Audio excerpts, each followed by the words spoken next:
Welcome, Charles. Today, I am delighted to have you all joining the session. It is a part of the Training Done Right series, and it is going to feature highly in step 3 for delivering courses online, and Charles is going to tell us about his trainer journey. Charles is a good friend of mine, and we met a few years ago, probably 4 years ago, when I was setting up the Royal Institution of Chartered Surveyors live online program for surveyors. And at the time, I've never met Charles, and he has never presented online. And he will tell us a little bit how I managed. I'm not sure I managed to convince him. I think he was already convinced, but he wasn't sure about the actual way of delivering online and how it will affect his delivery style. Charles is actually an amazing presenter. He also speaks at many conferences, lectures, and do also face-to-face training in a classroom. So he's got a great experience in presenting, and he's now actually a very vibrant advocate of live online delivery. So thank you, Charles, for being with us today.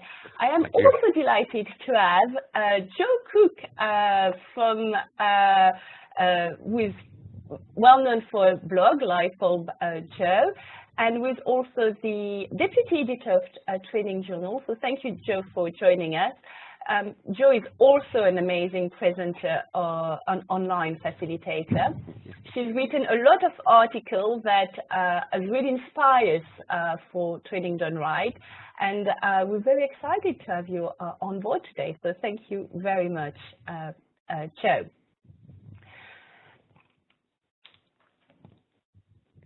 And sorry, I'm just having a quick look at my notes because I intend to go on a tangent. So today we are going to definitely try to make this session as interactive as possible. And I'm suggesting, just before we get started as a warm-up and before we get in the detail of things, I am thinking about, we've already done the audio test before the recording started. I would like just to have a quick show of where we are, just so we can show what is an icebreaker online before the actual session starts. So how is it going to work? I would like you to click on the top left end of your screen. You should see a blue arrow, and I would like to click on this arrow and then click on the map, pretty much where you are located. And fantastic. So we've got a little view of where everybody is. And we're all in the UK today, even though with my accent you may have thought that I was somewhere more on the other side of the channel. So no, I am on the right side of the channel, probably. But that's debatable. And enough wobbling. Thank you very much, everybody. Welcome on board. And I would like now to hand over to Charles Cowap to tell us about his journey as an online presenter. Good morning, Charles. Good morning, Gail. Good morning, Andrea. Good morning, Joe. My pleasure to be here this morning, and even if a little blushing after Gail's very kind introduction. As Gail has said, my name is Charles Cowap, and I'm a rural practice chartered surveyor and agricultural valuer. What we're going to be trying to do in our session this morning is to look at 4 or 5 outcomes, really. I want to guide us through thinking about who our audience is, and in particular what our audience is like, and then thinking about how virtual delivery might help our audience. And I suppose the big thing that occurs to us all when we first start to get involved in these areas is, what are the obstacles? I put on here that our outcome is to consider the obstacles for our audience. I think it's equally valid to think about the obstacles for us as deliverers, perhaps more used to an environment where we can see the whites of each other's eyes, as it were. I hope we'll learn some lessons, and I hope to round off by getting us to think through and note down what the lessons we have learned and taken away from the day. So there are outcomes. We'll come back to those at the end to see whether we have actually achieved them. Our first question then, who is our audience? And I'd like to start with saying a little bit about me and my audience while you start to think about you and your audience. I've said already that I'm a chartered surveyor. I'm in my late 50s now. I've been working as a university lecturer for many years at a place in Shropshire now called Harper Adams University. So many years ago that I came here, it was called Harper Adams Agricultural College when I came here. I've always been very actively involved with the work of the Royal Institution of Chartered Surveyors. I'll probably refer to them as the RICS as we go through the session this morning. I qualified as a chartered surveyor myself back in 1983 when the world was a very different place from now, and I've always combined an active involvement with the institution's work itself, and increasingly in recent years, as I've become part-time in my teaching role, a continuing consultancy practice. That consultancy practice is as much about providing continuing professional development and lifelong learning type training as it is about direct technical consultancy of one sort or another. The people I work with, they're either land agents and agricultural valuers. They're quite scattered across the UK, but we do represent a fairly homogenous professional group. Homogenous in that there are relatively few places where people study to qualify as a rural practice chartered surveyor, and so we tend to come from in many respects quite a narrow range of backgrounds. So there's a diagram which Gail helped me to prepare, showing where I am, what I do, the land agents or the chartered surveyors I work with, and there's a distinct subgroup within our target audience, which were the trainee land agents, the future chartered surveyors, and so on. And Joe just been in touch to say, getting some breath noises. Yes, I was about to type here. If you must move a little bit your mic away. That's perfect. Is that better? It is better. You can't hear my wheezy breathing any more. Excellent. That's good. I was just saying that an important subgroup are the trainee chartered surveyors. Once people have got the necessary academic qualification, they have to spend 2 years getting practical work experience. They too are geographically scattered all over the place, and therefore getting access to suitable training and support is very important.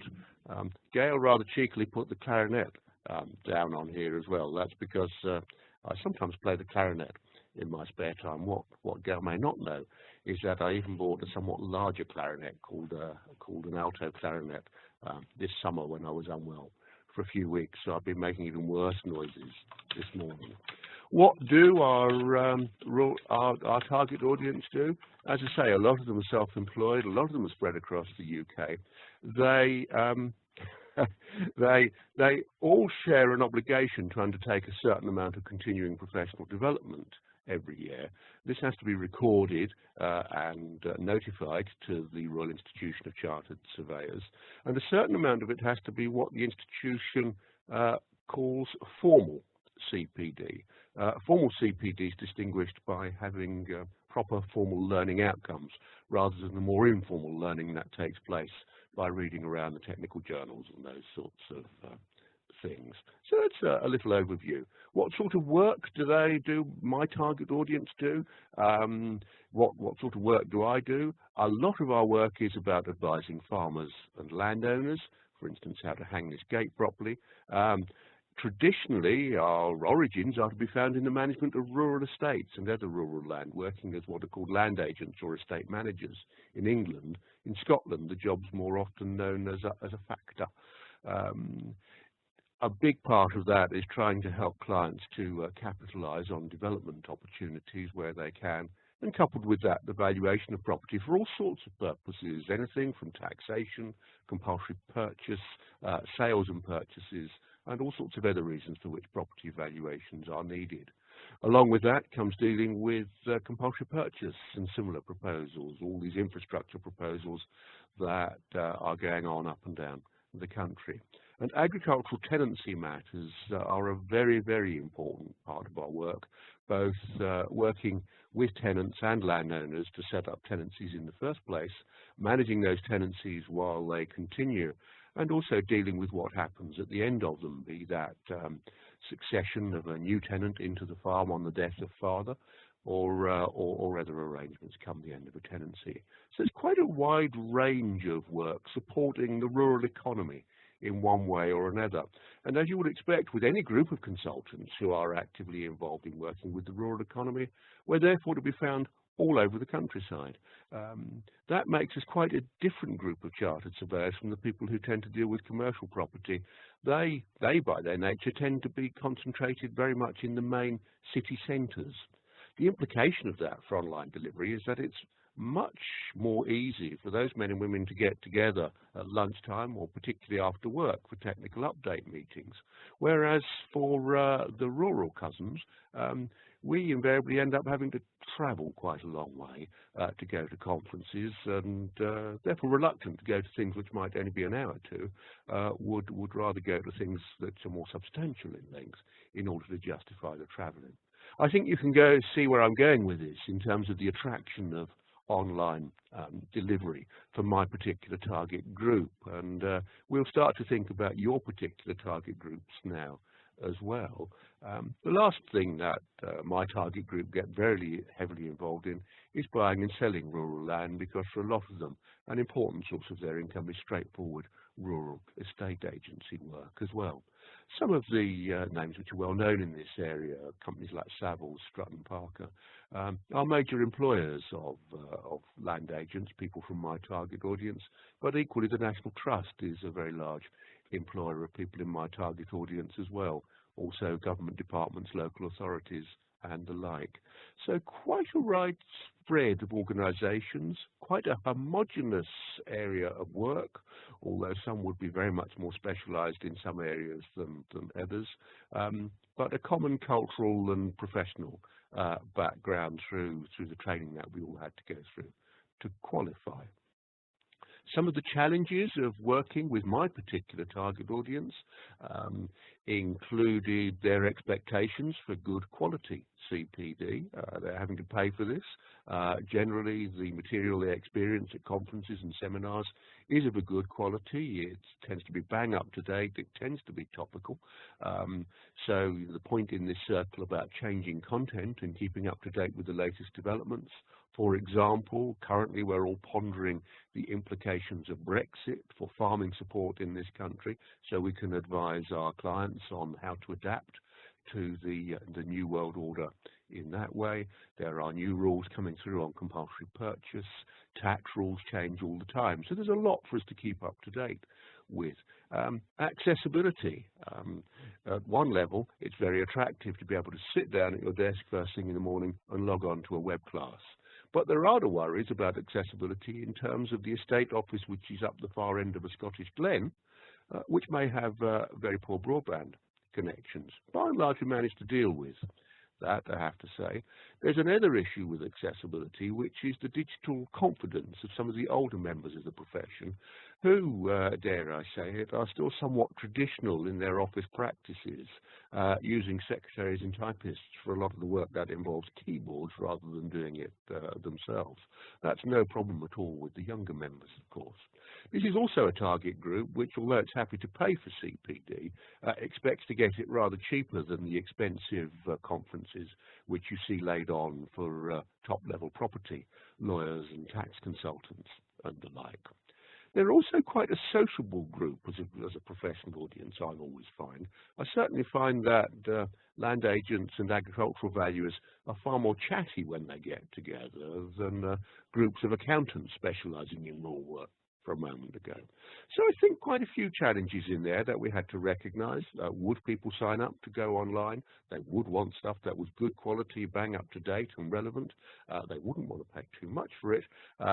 They would want it to be relevant to the times, and they like to be a bit sociable as well. So, with Gail's help and support, what we put together was a program where we were putting out 1 or 2 web classes a month in most months of the year. We left the usual holiday seasons well alone. Each of our classes was about 1.5 hours long. We took the view that it was better to start first thing in the morning, well, not first thing, but 9 o'clock, office hours starting really. It was possible to sign up on a subscription basis, whereby you could drop into so many classes a year from the entire catalogue for your subscription, and students got discounts, and we just tried to establish quite a learning community.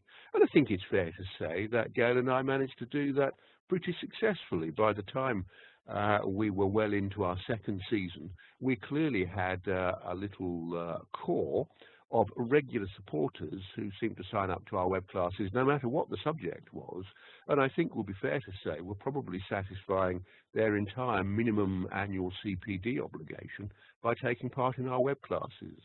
And you could see that in the confidence with which they took part in the activities. As soon as I opened an activity, they would be on there. They would be doing the activity before we'd even said what it was about. And that was a great thing to see over the years. But now it's your turn. That's enough from me for the moment, because I've said a little bit about our worries and about our target audience and what we did for them. And I'd like to move on to our next slide, if the slide will move with me. I seem to be a bit stuck here. Next page. Come on, go to the next page. Oh, sorry, Charles. I think it's, I've just took control to open the poll. Here we are.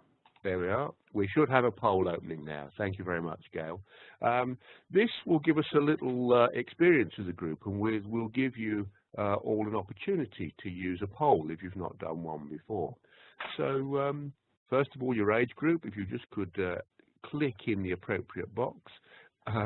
Secondly, your experience of providing training or teaching. And thirdly, your experience of doing that online. And when you make your choices, the important thing is to click on the submit button, which you can see at the bottom right-hand corner of your screen there. It'll be a little bit telling on with just the four of us online, but there we are. I've submitted my responses anyway. And here we are, and I am showing the results to all of you. There we are. So, and I think in these contexts where you've got a group like today's, and particularly if it's a bigger group, it's very useful indeed to just pause and consider the poll results with the group as a whole. I think for one thing, this gives the group a sense of who else is online, because while you as the presenter might be feeling lonely because you can't see the people, actually the participants may well be having the same experience because they can't see the other participants as well. They can't form a view of what sort of group they are sitting with.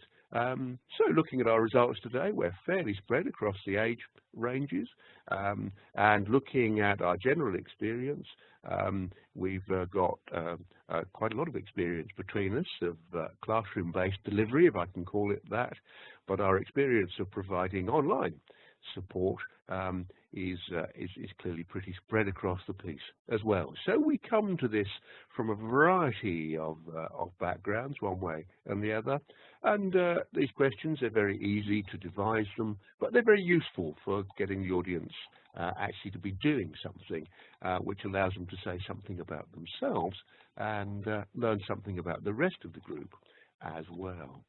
So back onto our next slide, and here we're going to use the screen to share something about ourselves. I'll just explain how we're going to do this. Gail's already invited you to use the little arrow icon that you can see at the top of the screen. And what I'm going to invite you to do in a moment is to click the icon and park the icon in one of the lines that you can see across the screen. So that's to claim that as your line, as it were. Well done, Joe. You've already got yours in the second line down. That's great. And Andrea, I can see yours in the fourth line down. That's brilliant. Now, the next thing to do, next to where you found the arrow icon, you'll find a little icon saying a capital T. If you click on that and then place that just to the right of your arrow, you can then start typing away to your heart's content. And if you could then tell us who your target audience or client is, and if you could also tell us 3 key things about them, that will be really helpful, I think. You'll have had a go at using this facility, and we'll know something about what your interests are. I should say that none of us will see what you are typing until you go back to the T at the top of the page and click it again. It is only when you click the T the second time that we get to see what you have said. So I'm going to find myself a place now, and I'll give you all a minute or two to compose your thoughts and say 3 key things about each of your target audiences or clients once you've identified those.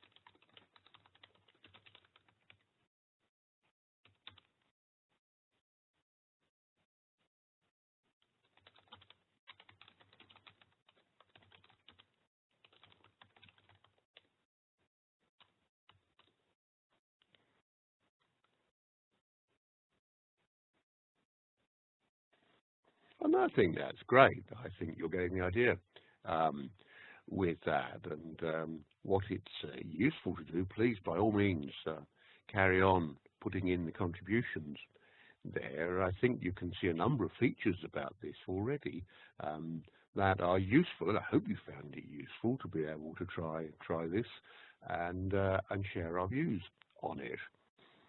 For the sake of joining in, I put my information up there, but I'm not going to dwell on that because I've already really talked through that a little bit while I was trying to foster your own thoughts. So, picking up Joe's comments, thank you for those, Joe. We've got trainers and designers of training, I guess, as well, and also non-trainers who find themselves having to deliver things, having been trained by us.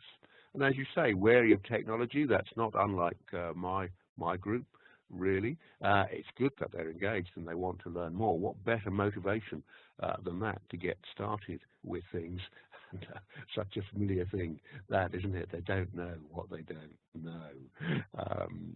And Andrea, thank you for your contribution there. Small businesses, and again, very useful facility for small businesses, I think, online delivery, because it's in the nature of a small business that, in a sense, you have to be in the proverbial shop as much as possible, don't you? And taking the time out to go to a day's conference actually takes a pretty serious commitment, and I think that must be reflected in your comment there, Andrea, about the very small 2 to 5 people, very limited resources, and they're people who are trying to do all the jobs. I sympathise entirely. For part of my life, I'm self-employed, and it's just me, really. And sometimes I hire in a bit of help as needed. But yes, you're the head cook, bottle washer, and everything else, aren't you? And I suspect it's something that we all share that today. Gail's showing off a bit because she's changed colours as well, but that gives me an opportunity to show you how you do that. So for Gail, your target audience is self-employed, and no doubt that reflects something of what Andrea's saying there. Mobile, and that again can be a feature of people who are keen on online delivery. I didn't make that point about my target audience, but that fits in entirely there. Surveyors, by the nature of our work, we do travel to the job rather than the job travelling to us. So, like Gail's target audience, part of the attraction, I think, of our timing at 9 o'clock in the morning was that for many, they start the day in the office to pick up the day's papers and see any messages which come in first thing. So we felt it was a good time to catch them before they set off on the road for the day in a number of cases. I think it would be fair to say if we were segmenting our surveying audience, the older ones, the more senior ones, tend to spend more time in the office, and it's the more junior ones who are sent out and about seeing the clients and inspecting the sites and so on. And Gail, your audience is reluctant for change. I think that probably characterised my audience as well.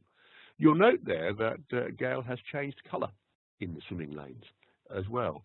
and that's relatively easy to do. Up in that little top ribbon where you found the arrow and the T symbol, there's also a little color palette, and if you look up, you'll see it's the color that you've been typing in at the moment. If you click on that, you can choose another color, and you can see there's a highlighter up there, and there are various other shapes as well that you can use. So that's something about our audiences, but I think very importantly for today, it's another facility that we have used in the Cisco WebEx facility. I would say that if you use some of the other pieces of software, they don't necessarily have swimming lanes, but they all do have something in them, a whiteboard or an enlarged chat box, where you can carry out this sort of engagement with your participants. And so we move on.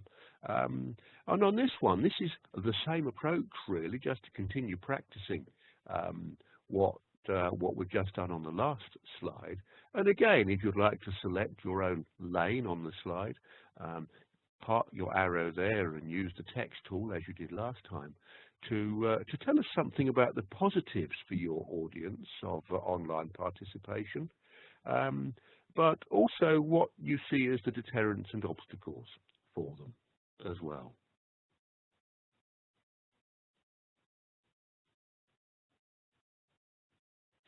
I can see a little bit of chat while you're thinking about that. I was always a big fan of the swimming lanes. Yes, so that's fair enough.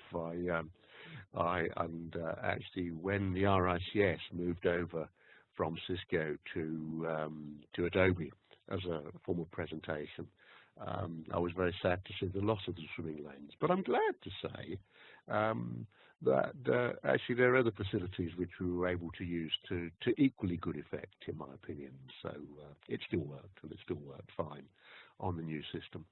As with all of these systems, there's no one that is universally the right answer. They all have their strengths and their weaknesses. I can see some comments coming through. That's really helpful. Keep them coming. Anything else that you can think of? Not all tech is equal. Thank you, Joe. Yes.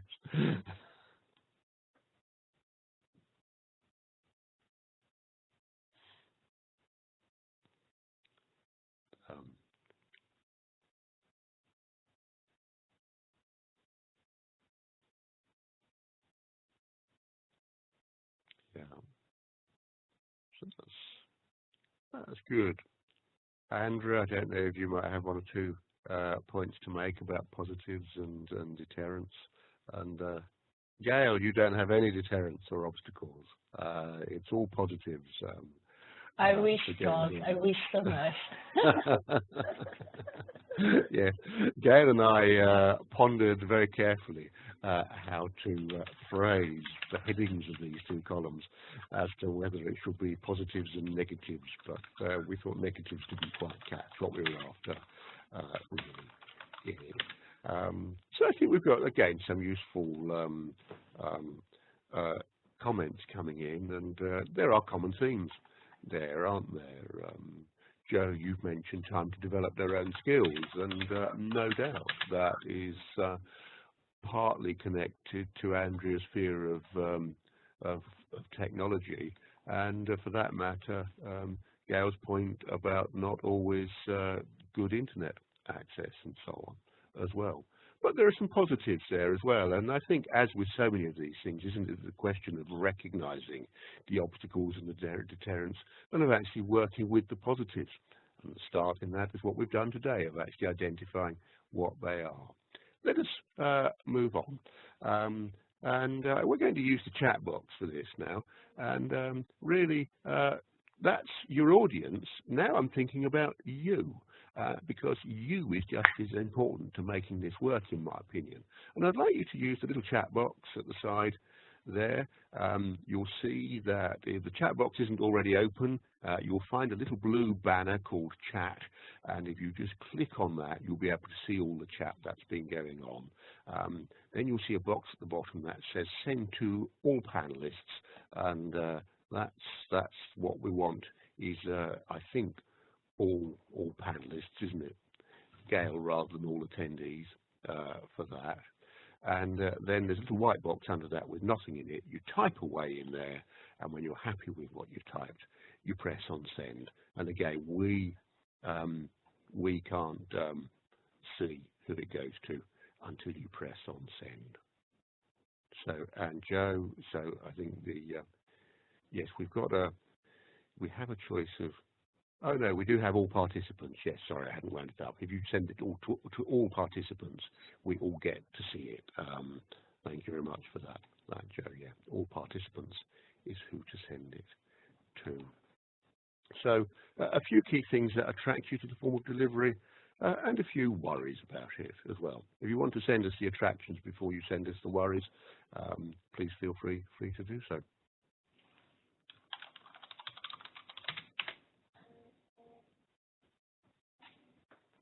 And Gail's got us off to a start there with convenience, and Andrea, less travel. Joe, quite a long list there, Joe, isn't it? Time, speed, costs. You can do a lot. You can do it well. It's not just a question of some kind of narrated PowerPoint presentation, because if it were that, you might as well make a video. But Andrea, absolutely right. It's easier to fit it in around other things. I think that's a really, really important benefit, and I don't see that there need be any loss of quality of engagement or material in that whatsoever. And Gail, that especially for anybody who's worked in traditional training, you can't see them, you can't feel them. You don't know what they're up to, says Gail. Can they handle the IT capacity of it, says Andrea. What if they don't take part in the activities, if they're pushed off? Will they get cut off? Yes, Andrea, you're quite right, technology failure. It's pretty bad when somebody's line drops, but it's even worse when your line drops. So because they've all lost it then. The saving grace when some individual drops out, which is an advantage over face-to-face delivery where people get stuck in traffic jams and so on, is that at least there's a recording and they can come back later on. That's by no means as good as actual participation, but on the other hand, it's better than nothing. And it does allow you to recap the difficult bits as well if you've been doing highly technical delivery. Joe, there were things that worry you as a designer. You're pretty okay with it. And some organisations, police, NHS, charities, yeah, indeed. And I think that's a very good point, Joe, about in-house IT capacity. For example, I'm doing this from Harper Adams University today because that fits in with the rest of my day. And some of the things that, when I'm at home, I would download onto my own computer, I'm not allowed to because I'm not an administrator of the IT system at Harper Adams. So I have to make do with a worker around here. And if you don't know that's there, it's a big obstacle to getting online if you're doing it from inside a big institution like this. Andrea, too much content to take on board via online. And a response to that from Joe. Thanks very much, Andrea and Joe. I think that's a really good exchange between the both of you there. And I think that leads us quite nicely to some of the next points that we want to look at, because now we want to have a look at overcoming some of those worries and deterrents. And really, I'm asking here, what distinguish good training and development from ordinary training and development? And actually, I don't intend to spend a lot of time on this, but I think that little exchange a moment ago between Andrea and Joe, you have absolutely picked it up, haven't you? That too much content in any form of delivery is overwhelming and is too much for the audience to effectively take in. Is it better that you give them 100 tons of stuff and they take in, just a kilogram or two, or is it better that you give them 50 kilograms of stuff and they take in 45 kilograms? Better that they take in the 45 kilograms than the 1 kilogram, I'd suggest. I don't think that's a unique problem to online training. I just think that because online training is novel to us, then there are things that we have to think about from the scratch. And Gail has opened up the poll for us, and this is another sort of poll. It works just exactly in the same way as the one before, but if you're sharp-eyed, you'll notice that here we've got some little square boxes compared with little round boxes that we had last time. Square boxes means that you can tick more than one of them. And what you've got in the polling box at the side of the screen there is a choice of 8 things. You can choose all of them if you want to, but we're asking you to choose 6 aspects of training and development that you think are most relevant to distinguishing good training and development from ordinary training and development. Over to you.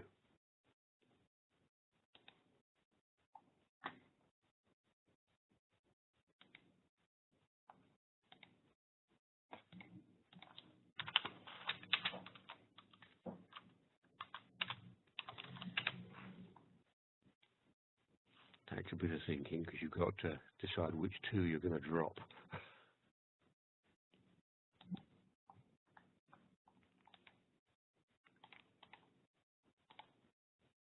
And there we are. These are the aspects that we have chosen.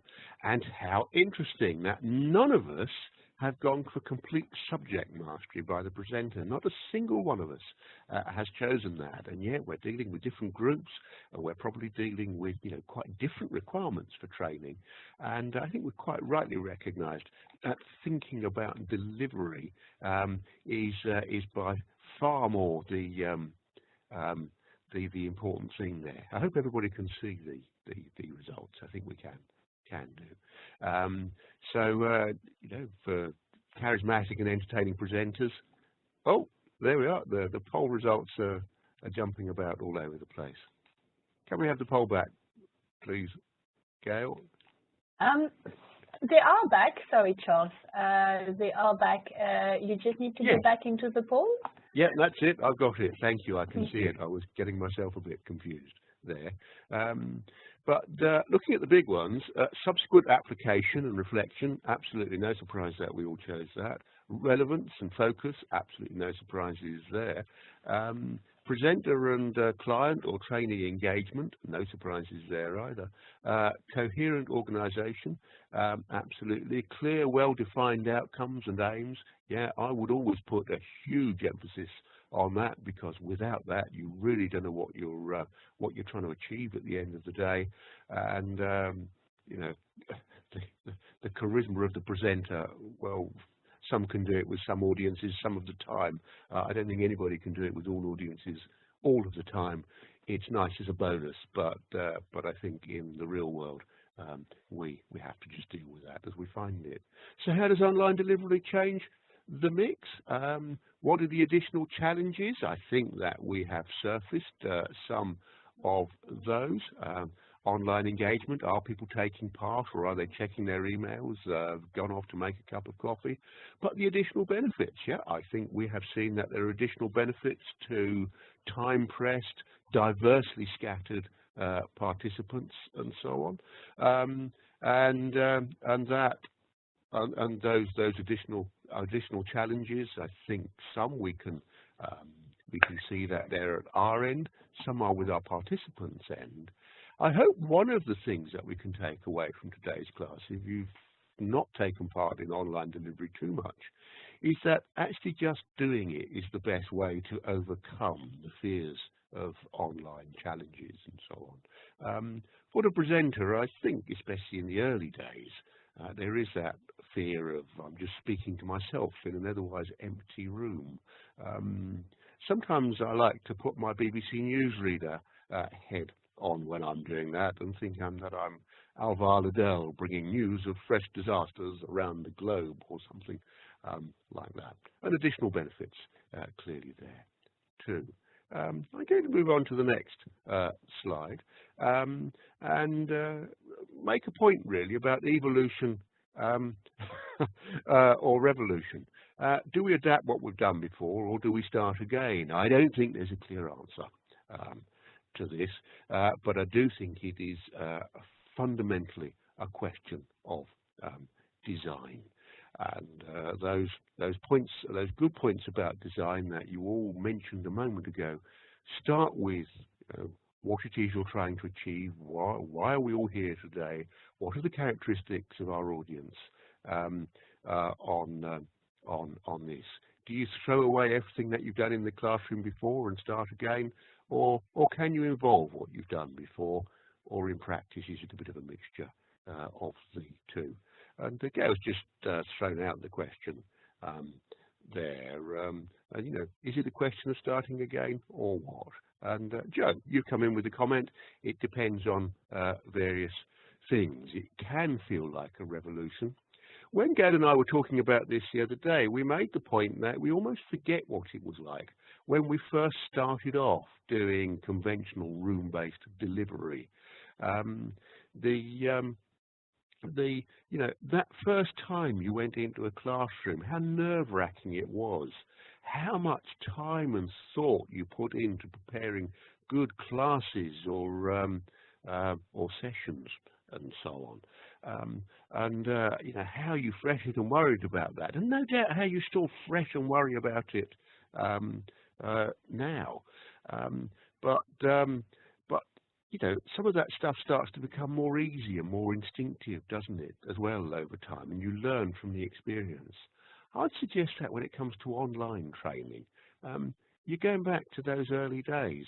So it is a bit scary, but actually I think you're going through the same learning curve in many ways as well. And I think one of the things too is it becomes a bit easy to wheel out the same old stuff, if I'm honest, from time to time. And I think to some respect, Joe, picking up your comment there, that you say many clients you work with don't have great training in the first place. And I don't think you've been the only trainer to say that as well. And you know, for Andrea, I wonder if that chimes in with your own experience of it as well. So, a question of design.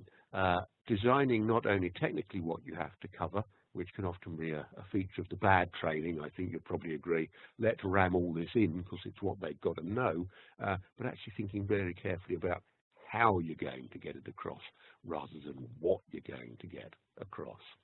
So, we pull into the last few minutes of our class this morning, and I'd like you to start thinking about what you will take away from today. What are the key messages that you have picked up from our session about using online delivery, about engagement with online audiences? While you're thinking about that, and I'd like you to use the chat box to put a few key points in, please, I'll just go back to what we were trying to think about in our session today. We've been trying to think about who our audience is. We practiced using the swimming lanes in order to do that. We were trying to think about what our audience is like, and we've identified some characteristics of our audience. Quite often small organizations, scattered, individuals having to balance and juggle a lot of activities, and to the other extreme we had police services, NHS and so on, people in more highly specialized roles, difficulty not necessarily in their confidence and ability with IT, but just in having access to a suitable place to take part. How will it help our audience? I hope we've answered that question. Obstacles for our audience? I hope we've identified some of those. And encouragement, coaching, coaxing, mentoring, I think they're all the ways of overcoming it, but also making them a good offer, something that they actually want to know about, something that they will value in their working life. That's easier with some audiences than others, I'd have to say. And now, what lessons have we learned? And if I turn to the chat box, I hope that we are getting some lessons there. I'm just going to get my eyes in focus at this point.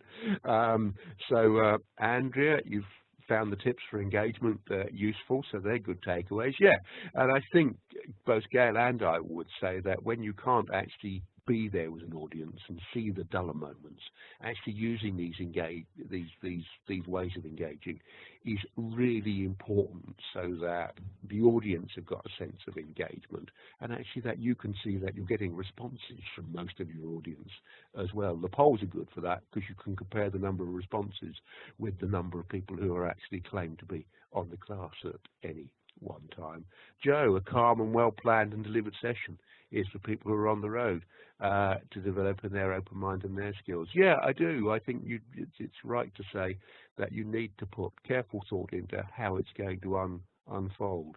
It's not just a question of walking in to a room and saying, okay, guys, what you need to know about is this latest development in agricultural tenancy law. It's a pretty big one. Now let's have a look at section 228 and see what it says. I'm going to read it to you. What a lot of fun that is. So I don't know if there's anything else that comes out from your observations on today, but as we draw to a close, I hope we've identified the key messages for you all. I hope we've given you some food for thought, and I hope we've given you a little bit of insight into the use and the development and the effective deployment of virtual delivery. So it's been a pleasure to work with you this morning. It really has. I've always enjoyed working with Gail. I've found her most stimulating and informative in developing this online form of delivery. It's always been a delight to work with her on these things, and I hope you've experienced some of that pleasure and delight this morning as well. Thank you very much, Charles. It's a lovely compliment, and thank you for this amazing session. And I would like to say that we all intend to think that online is for younger people, the younger generation. But what we've experienced with Charles is that first, Charles is a little bit away from his 20s now, and still mastered brilliantly the online classroom, so you don't have to fit in statistics. And also, I think, in terms of the audience that Charles was tackling, we did have, obviously, younger people, but we also found that when there is a requirement, and for Charles' audience, as we said, rural surveyors all around the country, we've seen that people who were not necessarily inclined to use technology for learning and development, because there is a clear need and it was definitely helpful for them, actually get on the train and on the bandwagon. And I could clearly remember a session where actually people were exchanging so much in the chat that they were eventually exchanging email addresses on the chat to carry on the conversation away from the session. So when it works, when there is a unity in the audience where they've got something to share, it does work. So thank you very much, Charles, for sharing your experience today. Thank you, Joe, for your valuable contribution and for all your help with Training Done Right in general. This is it for now. I hope you enjoyed it. The recording will be available shortly on the Training Done Right pages. And we are going to be there daily on Twitter to share tips and ideas on how to create online training. So we are looking forward to seeing you on Twitter, #TrainingDoneRight at ThinkSkills. Thank you very much for your time today, and we're looking forward to seeing you very soon. Bye now. Cheerio. Thanks, Gail. Bye, everybody.